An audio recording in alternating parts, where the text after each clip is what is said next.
Bismillahirrahmanirrahim. Assalamualaikum warahmatullahi wabarakatuh. Pada presentasi praktikum kami hari ini, kami akan mempresentasikan praktikum kami. Adapun tema dari praktikum kami adalah pihak kontrol.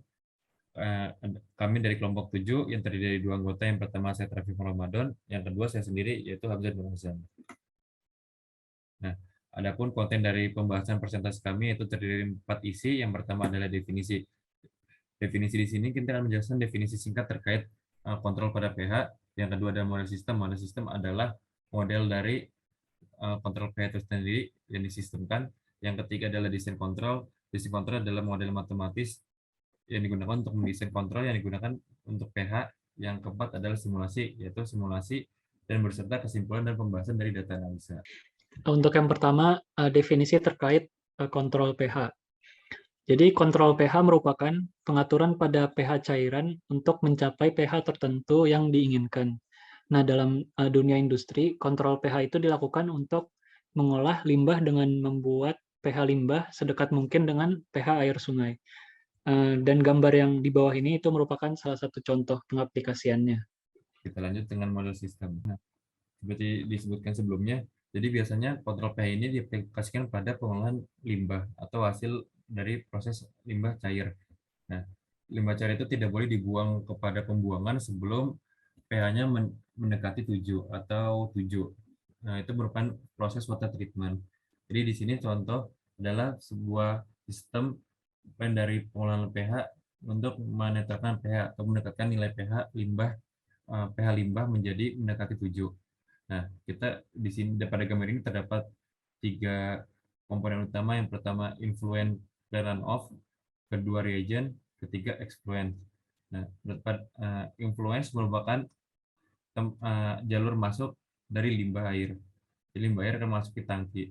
Reagent merupakan cairan pekat yang akan mengelola limbah atau misal adalah cairan yang akan menentarkan limbah. Kemudian effluent adalah tempat keluarnya limbah yang sudah siap atau sudah mendekati pH 7. Nah, adapun penjelasan dari plan ini untuk gambar ini adalah kontrol pH dilakukan untuk membuat nilai pH mendekati 7. Nah, cairan limbah akan masuk ke tangki melalui influence dan akan dicampur dengan reaksi pekat yang mengubah nilai pH-nya, yaitu melalui reagent. Di sini ada valve untuk membuka dan menutup reagentnya. Sebagai contoh, jika nilai pH asam bernilai 4, reaksi akan menjadi basa dengan memberikan pH lebih besar, yaitu nilainya dengan 10. Jadi ketika pH masuk 4, kemudian diberikan nilai reaksinya 10, maka akan memiliki tujuan untuk membuat nilai pH menjadi 7. Nah, kemudian diaduk menggunakan mesin pengaduk. Namun ada catatan di sini, diharapkan untuk reagentnya tidak begitu banyak karena untuk kita tidak boleh menambah atau memberikan banyak limbah cair ke tempat pembuangan. Nah, untuk membuat plan ini cukup susah karena ini plan salah satu plan linear sehingga dibuat sistem matematika yang lebih sederhana.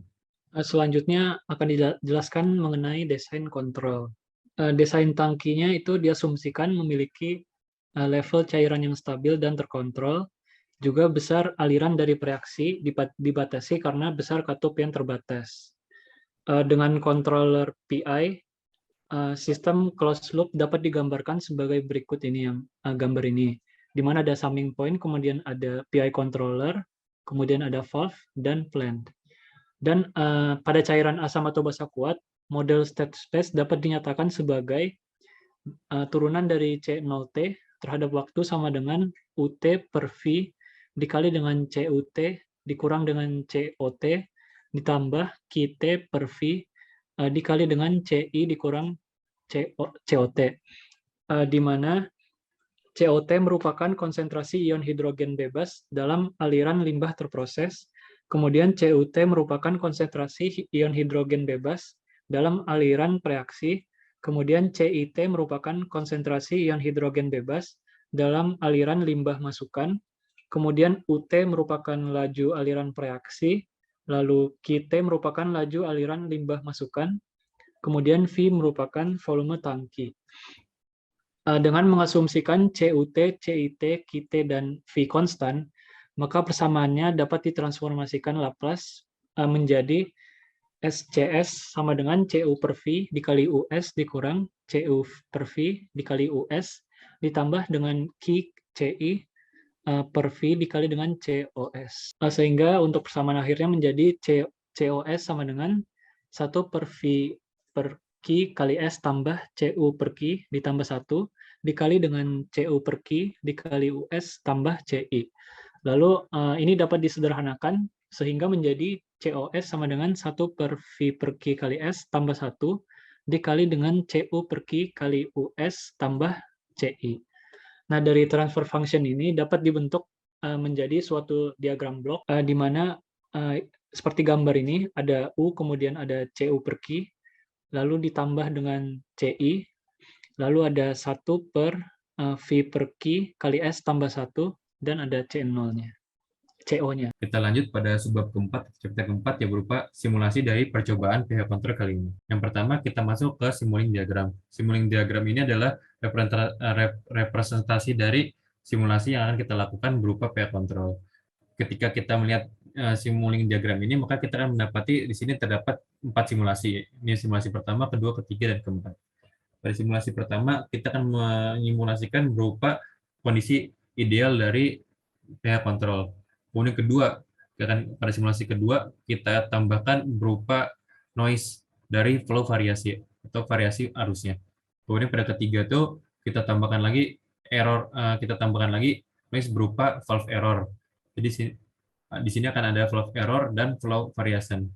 Dan kemudian yang terakhir adalah percobaan keempat, ya adalah penggabungan dari ketiga tangki atau 3 tangki. Kita lanjut, kita lihat lebih dalam terkait diagram simulasinya. Yang pertama itu pada percobaan pertama di mana kondisi ideal, bentuk plannya seperti ini, kondisi ideal. Kemudian pada percobaan kedua kita berikan input berupa flow variation, sehingga di sini kita ubah flow variasinya atau flow variation ini berupa noise pada sistem. Kemudian pada percobaan ketiga kita berikan tambahan berupa valve error, sehingga kita mengubah model valve di sini menjadi valve error. Nah, pada percobaan keempat kita menggabungkan ketiga tangki, maka bentuk diagram dari simulasinya kurang lebih seperti ini. Nah, kita lanjut terkait plan dari diagram atau plan dari pH kontrol kali ini.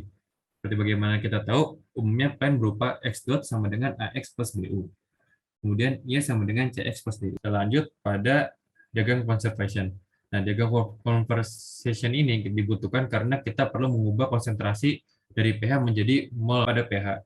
Jadi fungsi dari diagram konservasi ini mengubah data hingga kita dapat data pH. Nah, di sini adalah diagram plan percobaan. Nah, nanti diagram output dari simulink ini akan dibuat menjadi virtual reality modeling language atau VRML. Nah, di sini akan mengonvert percobaan tadi menjadi VRML sehingga kita dapatkan visualisasi dari 3D dari percobaan ini. Untuk percobaan pertama dilakukan percobaan kontrol pH pada kondisi ideal, di mana digunakan 4 jenis nilai pH influen, ada 11, 10, 9, dan 8. Untuk yang pertama itu digunakan pH influen 11. Di sini dapat dilihat untuk mencapai pH 8,73 itu dibutuhkan waktu sekitar 1.700 detik. Lanjut. Untuk selanjutnya digunakan pH influen sebesar 10. Di sini dapat dilihat bahwa untuk mencapai pH 7,48 itu dibutuhkan waktu sekitar 1.900 detik. Untuk selanjutnya digunakan pH influen sebesar 9. Dapat dilihat bahwa untuk mencapai pH 7,05 itu dibutuhkan waktu sekitar 1.900 detik. Dan untuk yang terakhir digunakan pH influen sebesar 8, di mana untuk mencapai pH bernilai 7 itu dibutuhkan waktu yang lebih singkat dari ketiga influen yang digunakan. Mungkin untuk analisa lebih lanjut percobaan satu ini, itu lama waktu untuk mencapai pH 7 itu dipengaruhi oleh nilai pH dari influen, di mana nilai influen dari yang kita pakai sebelumnya itu ada 11 sampai 8. Kemudian semakin besar beda pH influen dengan pH 7 itu, maka semakin lama waktu yang dibutuhkan akibat laju aliran reagen yang dibatasi oleh valve. Jadi dapat dilihat dari percobaan sebelumnya itu, semakin besar pH influennya itu, maka waktu yang dibutuhkan untuk mencapai pH ideal itu semakin lama. Oke, kita lanjut pada simulasi kedua, di mana simulasi kedua kita menambahkan noise berupa flow variation.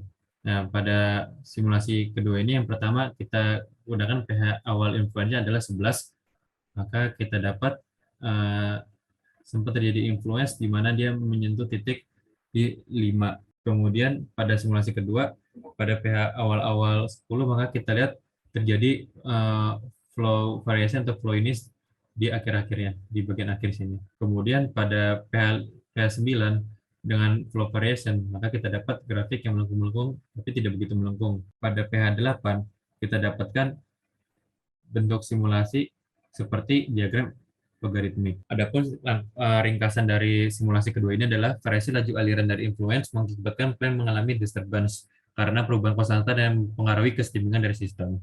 Reagen akan mengubah nilai pH menjadi lebih asam atau lebih basah karena perbedaan mol antara reagen dan influence.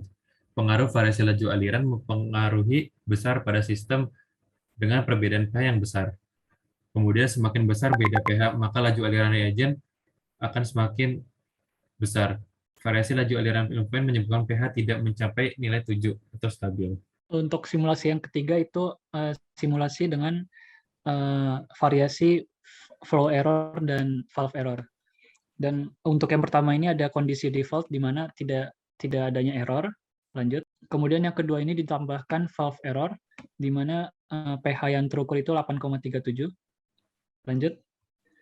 Untuk selanjutnya itu ada variasi flow noise di mana ditambahkan flow noise dan di sini terjadi osilasi dan pH akhir yang terukur itu 9,22. Untuk yang selanjutnya ini ditambahkan valve error dan juga flow noise di mana di sini juga terjadi osilasi dan pH yang terukur itu lebih rendah yaitu 8,61. Untuk analisanya itu pada kondisi ideal dengan valve error dan flow noise itu terjadi osilasi.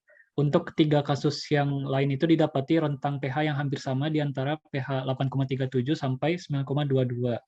Hal ini dikarenakan pengaruh kedua error berada pada rentang yang sama, yaitu 5% sampai 10%. Lalu terakhir itu saat flow variation diminimalkan, maka valve error akan mendominasi dan begitu juga sebaliknya. Kita lanjut pada simulasi terakhir. Yang pertama adalah simulasi ketika slow. Maka kita akan plot seperti ini. Kemudian kita lanjut pada simulasi keempat ini berupa phase. Maka kita dapatkan diagram pada tank 1 berbentuk yang agak sedikit seperti bergelombang. Kita lanjut kepada ketika tangki kedua kita tinggikan nilai pH-nya ke 8,3. Maka kita dapatkan grafik seperti ini. Pada percobaan terakhir, kita membuat semua tangki bernilai 7, maka kita mendapatkan error yang cukup besar di sini. Karena grafik hampir melengkung-lengkung banget. Adapun rangkuman dari simulasi keempat, dari simulasi percobaan, pada simulasi ada percobaan fast and slow. Didapatkan perbedaan nilai yang berupa perubahan tiap tangki. Simulasi cepat menunjukkan proses secara garis besar, percobaan lambat menunjukkan perubahan lebih detail seiring waktu. Pada percobaan ketika tangki kedua diubah menjadi 8,3, maka kesetimbangan antara tangki menjadi terganggu sehingga nilai stabil pada tangki 3 tidak menjadi 7 lagi, atau melainkan menjadi basah lebih tinggi dari 7. Gangguan kesetimbangan dikarenakan konsep ketiga tangki yang meminimalkan beda pH antara set point dan pH influence. Pada saat ketiga tangki di set pada pH 7, maka dampak dari error akan semakin besar dan mempengaruhi tangki berikutnya. Untuk kesimpulan dari keseluruhan percobaan kami, yaitu yang pertama, semakin besar perbedaan nilai pH influen dengan pH 7, maka perubahan untuk mencapai pH 7 itu menjadi semakin lama. Kemudian besar gangguan dipengaruhi perbedaan nilai pH set point dan influen. Kemudian rentang nilai pH pada flow variasi flow dan atau valve error hampir sama. Dan terakhir itu prinsip utama dari sistem 3 tangki adalah pembagian rentang pH yang seragam sehingga menentukan set point pada tiap tangki mempengaruhi pH dari effluent. Mungkin sekian presentasi dari kami, kurang lebihnya mohon maaf. Wassalamualaikum warahmatullahi wabarakatuh.